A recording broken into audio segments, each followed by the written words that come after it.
सबसे पहले आपको बताएं कि शेखपुरा के इलाके खारियावाला में बच्चों की लड़ाई पर माँ बाप बच्चों समेत 9 अफराद कत्ल कर दिए गए।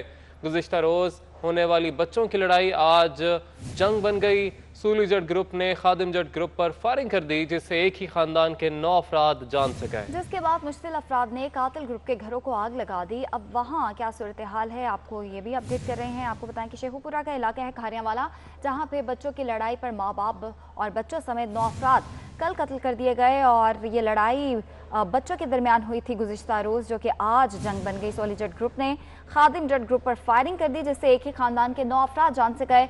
जिसके बाद मुश्तिल अफराद ने कातिल ग्रुप के घरों को आग लगा दी। शेखपुरा से आपको अपडेट कर रहे हैं। इलाका है खारियावाला, जहां पे बच्चों की लड़ाई पर मां बाप और बच्चों समेत 9 अफराद कत्ल कर दिए गए हैं। इसी हवाले से बात करेंगे, फहद भट्टी हमारे साथ मौजूद हैं। फहद, बताएगा इस वक्त वहां पे क्या सूरत हाल है?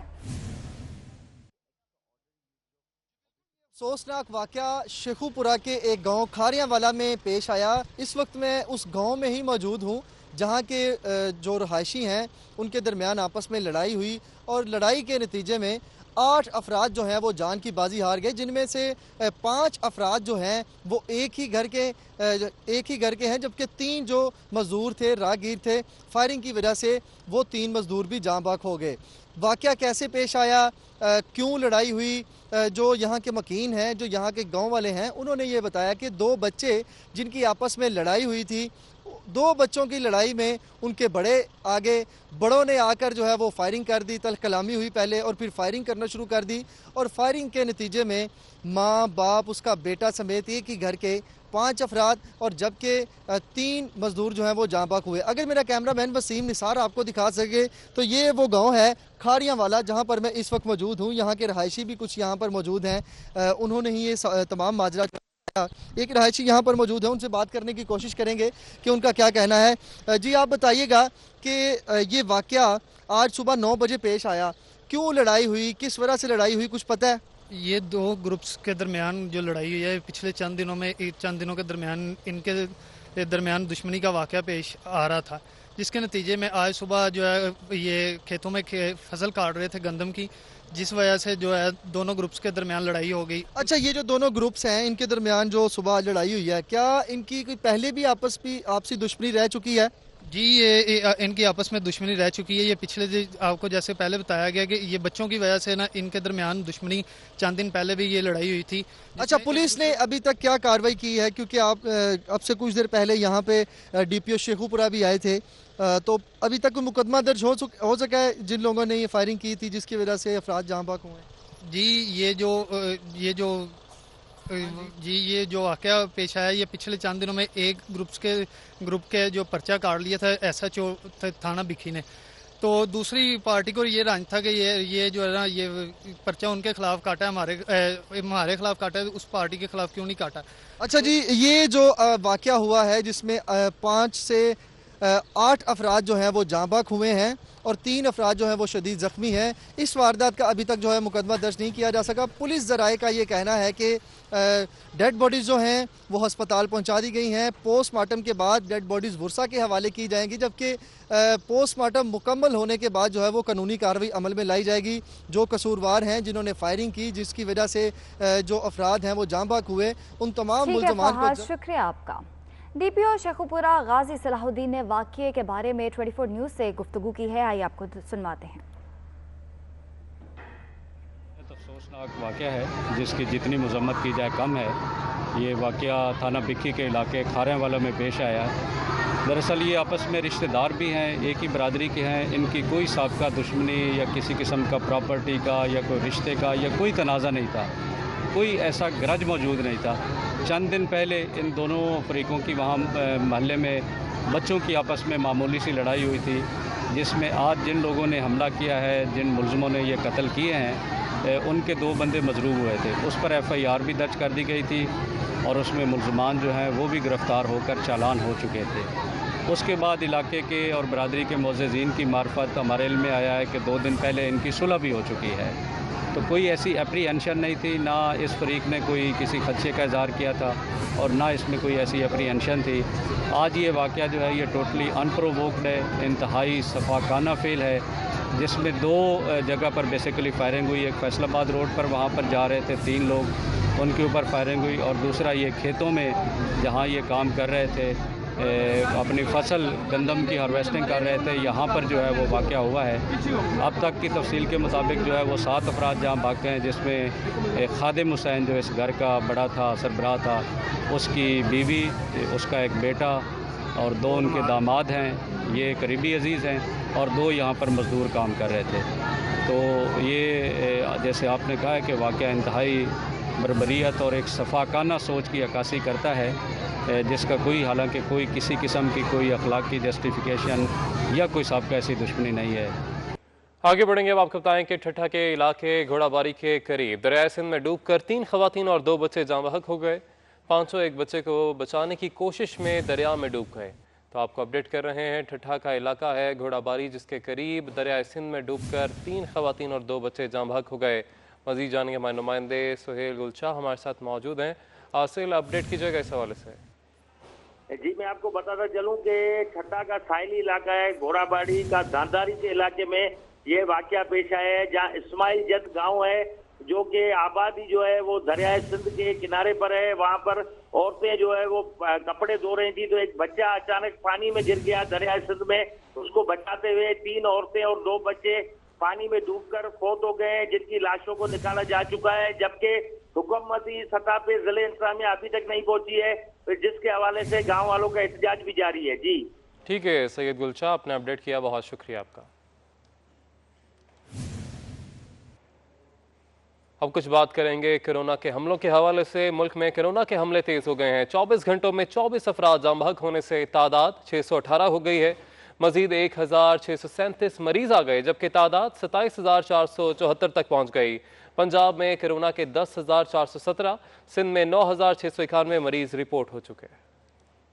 National command and operation centre ने कोरोना वायरस से मुतालिक अपडेट जारी कर दी। मुल्क भर से 24 घंटों में 1637 नए केसेस रिपोर्ट हुए, जिसके बाद तस्दीक शुदा केसेस की तादाद 27,474 तक पहुंच गई है। National command and operation centre के मुताबिक अब तक पंजाब में वायरस के 10,417 केसेस रिपोर्ट हो चुके हैं। सिंध में तादाद 9,691 हो गई है। खैबर पख्तूनख्वा में 4,327 और बलूचिस्तान में 1,876 मरीज हैं। इस्लामाबाद में 609, गिलगित बल्तिस्तान 421 और आज़ाद कश्मीर में तादाद 79 हो गई। मुल्क भर में एक्टिव केसेस की तादाद 19,100 है। सिंध में 7,567 और पंजाब में 6,194 अफराद ज़ेरे इलाज हैं। खैबर पख्तूनख्वा में 3,073, बलूचिस्तान में 1,630 और इस्लामाबाद में 533 केसेस हैं। गिलगित बल्तिस्तान में 120 और आज़ाद कश्मीर में 19 मरीज ज़ेरे इलाज हैं। 24 घंटों में 226 अफराद सेहतयाब हो चुके हैं। तादाद 7,756 हो गई। पंजाब में 4,131 और सिंध में 1,940 अफराद सेहतयाब हो चुके हैं। मुल्क भर में 24 घंटे में मजीद 24 हेल्थ केयर वर्कर्स मुतासर हो गए हैं। मजीद एक डॉक्टर जान की बाजी हार गया और अब तक डॉक्टर समेत तिब्बी अमले के 11 अफराद कोरोना से जाँ बहक हो चुके हैं। कोरोना वायरस से मुतासर डॉक्टर और पैरामेडिकल स्टाफ की तादाद 736 तक पहुंच गई है। वजारत नेशनल हेल्थ एमरजेंसी सर्विस ने रिपोर्ट जारी कर दी। आपको अपडेट कर रहे हैं, आपको बताएं कि मुल्क भर में 24 घंटे के दौरान मजीद 24 हेल्थ केयर वर्कर्स मुतासर हुए हैं और एक डॉक्टर जान की बाजी भी हार गया है। और अब तक डॉक्टर समेत तिब्बी अमले के 11 अफराद कोरोना से जाँ बहक हो गए हैं, जबकि कोरोना वायरस से मुतासर डॉक्टर्स और पैरामेडिकल स्टाफ की तादाद 736 तक पहुंच गई है। और इस हवाले से वजारत नेशनल हेल्थ एमरजेंसी सर्विस ने रिपोर्ट जारी कर दी है। खैरपुर की तहसील पीरगोट में कोरोना के मजीद 251 केसेस सामने आ गए हैं। डिप्टी कमिश्नर मोहम्मद नईम सिंधु के मुताबिक पीरगोट में कोरोना केसेस की तादाद 285 हो गई है। 2 रोज कबल 316 अफराद की स्क्रीनिंग की गई थी, जिनमें से 251 अफराद के टेस्ट पॉजिटिव आए हैं। कोरोना वायरस के बढ़ते हुए केसेस पर पीरगोट के कई इलाके सील कर दिए गए हैं। GDA के MPA सैयद राशिद शाह भी कोरोना का शिकार हो गए हैं। आपको खैरपुर की तहसील पीरगोट से अपडेट कर रहे हैं, जहां पे कोरोना के मजीद 251 केसेस सामने आ गए हैं। और डिप्टी कमिश्नर मोहम्मद नईम सिंधु के मुताबिक पीरगोट में कोरोना केसेस की तादाद अब 285 हो गई है। इस्लामाबाद की अपारा मार्केट में 90% दुकानें खुल चुकी हैं। दुकानों पर खरीदारों का रश दिखाई दे रहा है, जबकि बच्चे, बड़े, खवातीन और बूढ़े खरीदारी में मसरूफ हैं। लेकिन कोरोना से बचाव की हिफाजती तदाबीर पर अमल दरामद नहीं हो रहा है। मजीद जानेंगे हमारे नुमाइंदे वकास अजीम से। वकास बताएगा।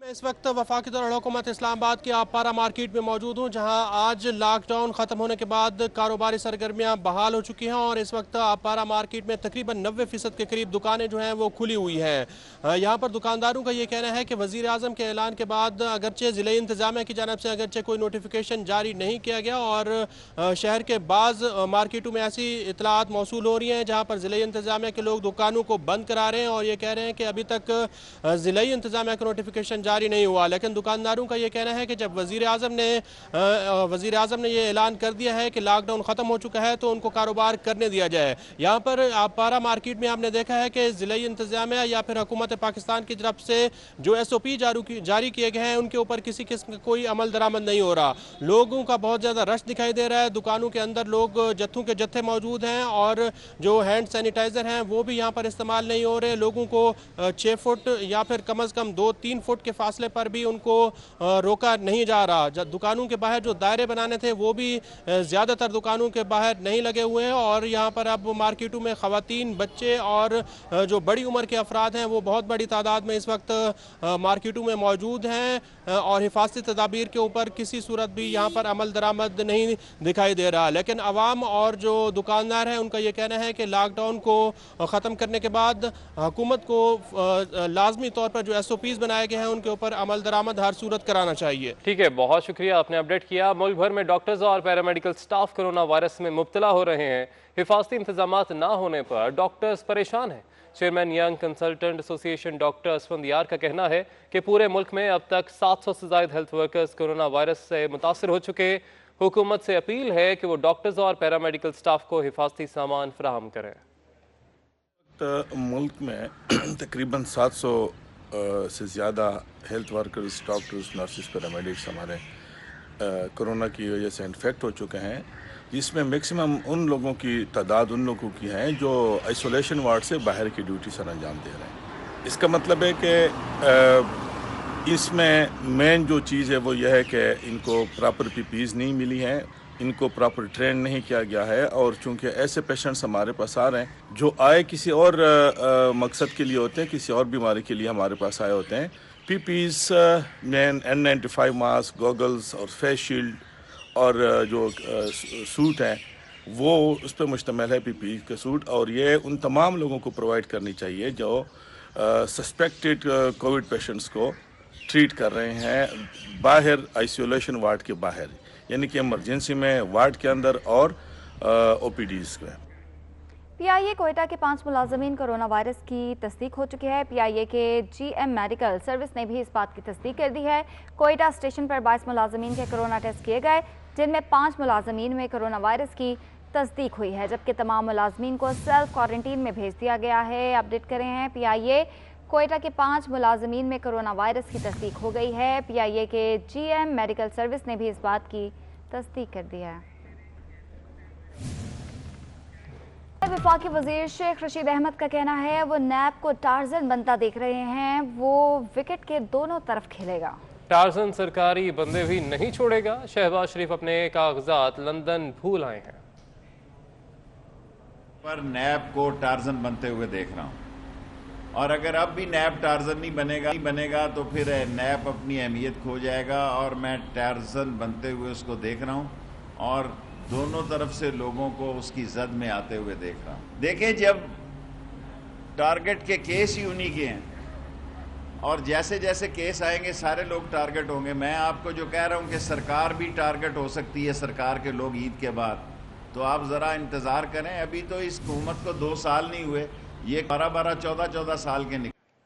और अब आपको बताएं कि तर्जुमान नैब ने बाज़ मीडिया रिपोर्ट्स को मुस्तरद करते हुए कहा है कि हमजा शहबाज के खिलाफ जायद इस्तासाजात केस में ठोस शवाहिद, गवाहान और दस्तावेजात मौजूद हैं। शवाहिद, गवाहान और दस्तावेजात एहतसाब लाहौर में पेश किए जाएंगे। केस में कानून अपना रास्ता खुद बनाएगा। बेगुनाही का फैसला मजाज अदालत ने करना है। इसी पर आपको अपडेट कर रहे हैं। तर्जुमान नैब ने बाज़ मीडिया रिपोर्ट्स को मुस्तरद करते हुए कहा है कि हमजा शहबाज के खिलाफ जायद साजात केस में ठोस शवाहिद गवाहान और दस्तावेजात मौजूद हैं। शवाहिद गवाहान और दस्तावेजात एहतसाब लाहौर में पेश किए जाएंगे। केस में कानून अपना रास्ता खुद बनाएगा। बेगुनाही का फैसला मजाज अदालत ने करना है। जबकि आपको बता चले कि जो मीडिया रिपोर्ट्स हैं उनके जवाब में ये सामने आया है बयान। मजीद भी बात करेंगे। सहीर चौधरी हमारे साथ मौजूद है। सहीर, बताएगा इस हवाले से। देखिए, कौमी इंसाफ ब्यूरो की जानिब से हमजा शहबाज के हवाले से जो है वो ये वजाहत की गई है कि उन्होंने कहा है कि बाज़ मीडिया रिपोर्ट्स को यकसर मुस्तरद करते हुए वजाहत करते हैं कि नैब के पास हमजा शहबाज के आमदन से ज़्यादा सासा केस में ठोस शवाहिद, गवाह और दस्तावेजात मौजूद हैं जो कि कानून के मुताबिक हैं और एहतसाब अदालत लाहौर में वो पेश किए जाएंगे, जहाँ कानून अपना रास्ता खुद अपनाएगा। ये कहना है तर्जुमान का, और तर्जुमान की जानिब से ये वजाहत की गई है हमजा शहबाज के हवाले से। उन्होंने ये भी कहा कि जहाँ तक बेगुनाही का ताल्लुक है, लाहौर हाई कोर्ट हमजा शहबाज की जमानत पहले ही मुस्तरद कर चुकी है और बेगुनाही का फैसला भी अदालत मुजाज ने ही करना है। मीडिया पर हमजा शहबाज के मुतालिक अदालत में ज़ेर समाअत मुकदमे के हवाले से जो बयान दिए जा रहे हैं वो हमजा शहबाज के मुकदमे में गवाह, सफाई या बयान के तौर पर पेश होकर अपना जो मारूजात हैं वो पेश कर सकते हैं। और नैब का जहाँ तक ताल्लुक, तो नैब इसको वाज़ेह कर चुका है कि वो किसी धमकी या दबाव और प्रोपेगेंडा में नहीं आएगा और उसके पुरवा किए बगैर कानून के मुताबिक अपने फ़राइज़ सर अंजाम देगा। जो ये उनका जो है वो एक अलामिया जारी हुआ है हमजा शहबाज के मुतालिक। ठीक है, बहुत शुक्रिया सगीरा, आपने अपडेट किया।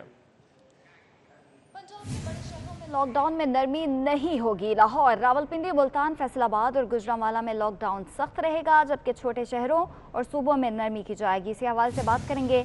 कैसर खोकर हमारे साथ मौजूद हैं। कैसर, मजीद डिटेल्स क्या हैं आपके पास? आपका कहना है कि बड़े शहर जहां कोरोना तेजी से फैल रहा है वहां जो लॉकडाउन है उसमें नरमी नहीं की जाएगी, जबकि सख्ती की जाएगी जो बड़े शहर जहां कोरोना फैल रहा है और जो वो इलाके या वो शहर के वो हिस्से जहां पर कोरोना नहीं फैल रहा वहां पर लॉकडाउन में नरमी की जाएगी। और छोटे शहर जो भी तक जहां पर कोरोना नहीं पहुंचा है या कोरोना कम है वहां पर भी नरमी की जाएगी और छोटी मार्केटें, छोटी दुकानें जो है वो खोली जाएगी। बड़ी दुकानें और बड़े शॉपिंग मॉल को खोलने के वाले से अभी तक कोई फैसला नहीं हुआ। महकमा दाखिला का कहना है कि लाहौर का जो CCTO है और लाहौर का डिप्टी कमिश्नर और लाहौर की जो ताजर तंजीमें है वो बैठकर दीगर जो छोटी दुकानें, मार्केटें छोटी हैं उनको खोलने के वाले से अपनी तजावीज़ और फैसले करेंगे। और हर जिले में जो है वो DC, ताजर तंजीमें और हर जिले में जो है वो जो बाकायदा तौर पर जो पुलिस का DPO है वो बैठकर ताजर तंजीमों से मुज़ाकरत करेंगे और मिल बैठकर ये फैसला करेंगे कौन सी दुकानें मजीद खोलनी है, कौन सी नहीं खोलनी। जी कैसर खोकर साहब, बताएगा कि लॉकडाउन में तो सख्ती रहेगी, लेकिन ये लॉकडाउन अब कब तक रहेगा बड़े शहरों में? और आपने कहा कि छोटे कस्बे जहाँ पे लॉकडाउन में नरमी की जा रही है, तो वहाँ पे लॉकडाउन में नरमी कैसे की जाएगी? जी बिल्कुल, नरमी वहाँ होगी जहाँ कोरोना कम फैला है, लेकिन बड़े शहर जहाँ कोरोना ज्यादा फैला है, जहाँ कोरोना के मरीज ज्यादा आ रहे हैं वहाँ सख्ती की जाएगी, वहाँ पर कोई नरमी नहीं की जाएगी। इस हवाले से महकमा दाखिला का ये कहना है और हुकूमत पंजाब ने फैसला किया है कि जहाँ कोरोना के मरीज ज्यादा तादाद में आ रहे हैं वहाँ 0 टॉलरेंस दी जाए।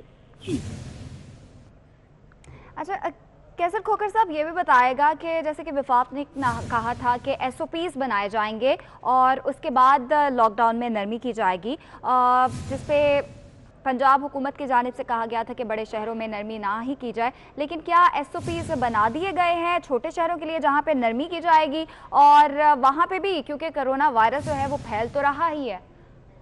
जी बिल्कुल, इस हवाले से SOPs तैयार किए जा रहे हैं और अभी थोड़ी देर तक महकमा प्राइमरी हेल्थ केयर जो है वो इसका नोटिस जारी करेगा, जिसमें तमाम खत-ओ-खाल और तमाम जो है ना डिटेल्स दी गई जाएगी और कौन सी दुकानें खुलेंगी, कौन सी नहीं खुलेंगी, कौन से शहरों में नरमी की जाएगी, कौन से शहरों में सख्ती की जाएगी और बड़े शहरों के किन इलाकों में सख्ती की जाएगी, किन इलाकों में नरमी की जाएगी। ये तमाम जो खत-ओ-खाल है ये तय किए जा रहे हैं और अभी थोड़ी देर तक उम्मीद है इसका नोटिस जारी हो जाएगा। ठीक है, कैसर खोकर साहब ये भी बताएगा कि बड़े शहरों में कब तक नरमी की जाएगी लॉकडाउन में? जी बिल्कुल, इस हवाले से जो है वो फैसला हुआ है कि जहां पर कोरोना ज्यादा तादाद में है, जहां कोरोना के मरीज ज्यादा आ रहे हैं वहां नरमी नहीं की जाएगी। ये फैसला हुकूमत पंजाब ने किया है और इसका नोटिफिकेशन थोड़ी देर तक बाकायदा तौर पर जारी होने जा रहा है। ठीक है कैसर खोकर साहब, बहुत शुक्रिया आपके वक्त का। नौशहर फिरोज में गंदम जखीरा करने वालों के खिलाफ कार्रवाई तेज कर दी गई है। महकमा खुराक और रेवेन्यू के अफसरान ने मुख्तलिफ शहरों में छापे मारकर 1 लाख से ज्यादा गंदम की बोरियां बरामद करके गोदाम को सील कर दिया है। नौशहर फिरोज में गंदम जखीरा करने वालों के खिलाफ कार्रवाई तेज कर दी गई है और महकमा खुराक और रेवेन्यू के अफसरान ने मुख्तलिफ शहरों में छापे मारकर 1 लाख से ज्यादा गंदम की बोरियां भी बरामद करके गोदाम सील कर दिए हैं। ये मनाजिर भी आप देख सकते हैं नौशहर फिरोज के, जहां पे गंदम जखीरा करने वालों के खिलाफ कार्रवाई तेज कर दी गई है। गुजरांवाला में जिला इंतजामिया की गंदम के जखीरा अंदोजों के खिलाफ कार्रवाइयां जारी हैं। राइस मिल के गोदाम पर छापा मारकर जखीरा की गई 5000 गंदम की बोरी कब्जे में ले ली गई है, जबकि गोदाम भी सील कर दिया गया है। आपको अपडेट कर रहे हैं गुजरांवाला से, जहां पर जिला इंतजामिया ने कार्रवाई की है। गंदम के जखीरा अंदोजों के खिलाफ उनकी कार्रवाइयां जारी हैं। राइस मिल के गोदाम पर छापा मारा गया, जखीरा की गई 5000 गंदम की बोरी कब्जे में ले ली गई है, गोदाम भी सील कर दिया गया है। पानी के तहफ़्फ़ुज़ के लिए लाहौर में 7,11,000 वाटर मीटर्स की तनसीब के मंसूबे पर कोरोना वायरस की वजह से हुकाम ने काम रोक दिया है, जबकि मीटर मंसूबे को पब्लिक प्राइवेट पार्टनरशिप पर मुकम्मल किया जाना था। मजीद भी जानेंगे, हमारे नुमाइंदे अली राम हमारे साथ मौजूद हैं। अली बताएगा। जी बिल्कुल, रवा माली साल के दौरान ही पंजाब हुकूमत ने फैसला किया था कि शहर लाहौर में 7 लाख से ज़ायद वाटर मीटर लगाए जाएंगे और इसका मकसद सिर्फ यह है कि पानी का तहफ़्फ़ुज़ हो सके।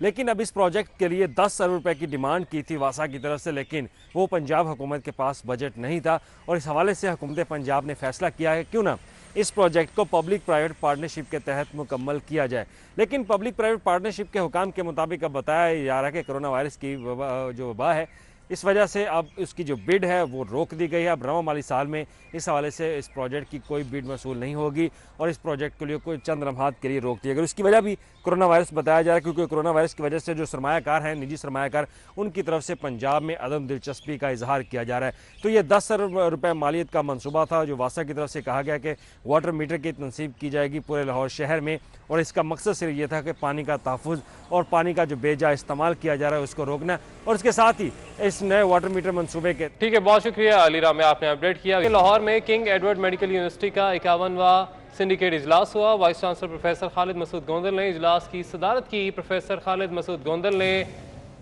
कोविड-19 के सिलसिले में यूनिवर्सिटी से मुल्हिका 7 अस्पतालों की खिदमात पर रोशनी डाली। उन्होंने बताया कि यूनिवर्सिटी 10 से ज़ायद कोविड-19 से मुतल्लिका तहकीकी मनसूबाजात पर काम कर रही है। इजलास में मुतादिद डीन्स और चेयरमैन डिपार्टमेंट की तकर्री की मंजूरी दी गई। फैसला किया गया कि शोबा गायनी में मजीद 4 नई स्पेशलिटी बनाई जाएंगी। आपको अपडेट कर रहे हैं, लाहौर में किंग एडवर्ड मेडिकल यूनिवर्सिटी का 51वां सिंडिकेट इजलास हुआ है। Vice chancellor professor Khalid Masood Gondal ने इजलास की सदारत की। प्रोफेसर खालिद मसूद गोंदल ने कोविड-19 के सिलसिले में यूनिवर्सिटी से मुल्हिका 7 हॉस्पिटल्स की खिदमात पर रोशनी डाली। आपको बताएं कि दूसरी जंग अजीम को 75 साल मुकम्मल होने पर यूरोप में फतह के दिन की 75वीं यादगारी तकरीबात मनाई जा रही हैं। बरतानवी हाई कमिश्नर ने कुर्बानियाँ देने वालों को खराज अकीदत पेश किया। रावलपिंडी के गोरा कब्रिस्तान में तकरीब में बरतानवी हाई कमिश्नर क्रिस्टियन टर्नर ने शिरकत की। तो आपको हम अपडेट कर रहे हैं, दूसरी जंग अजीम को 75 साल मुकम्मल होने पर यूरोप में फतह के दिन की 75वीं यादगारी तकरीबात मनाई जा रही हैं। बरतानवी हाई कमिश्नर ने कुर्बानियाँ देने वालों को खराज अकीदत पेश किया।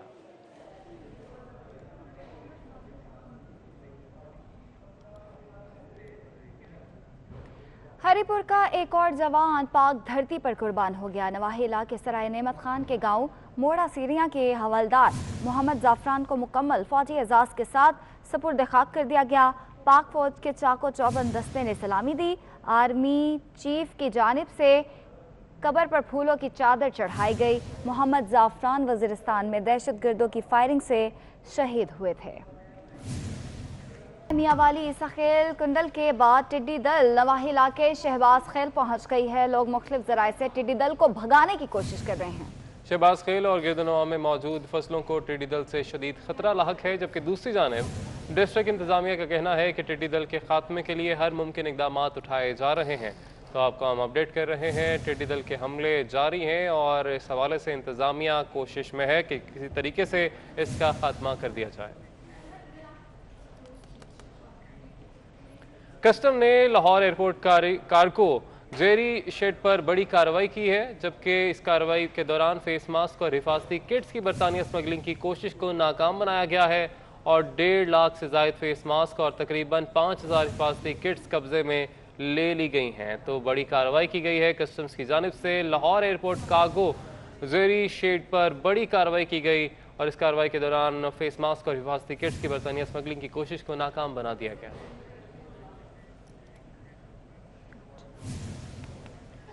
अब कुछ बात करेंगे खेल के मैदान के हवाले से। पीसीबी ड्रीम जोड़ी सर्वे में इमरान खान और शाहिद आफरीदी की जोड़ी ड्रीम ऑलराउंडर जोड़ी बनकर सामने आई है। सोशल मीडिया पर जारी सर्वे में 8 लाख से ज्यादा सारिफीन मुतहरिक हुए। शाहिद आफरीदी और अब्दुल रज़ाक की जोड़ी मकबूलियत में दूसरे नंबर पर, जबकि इमरान खान और अब्दुल रज़ाक की जोड़ी तीसरे नंबर पर रही।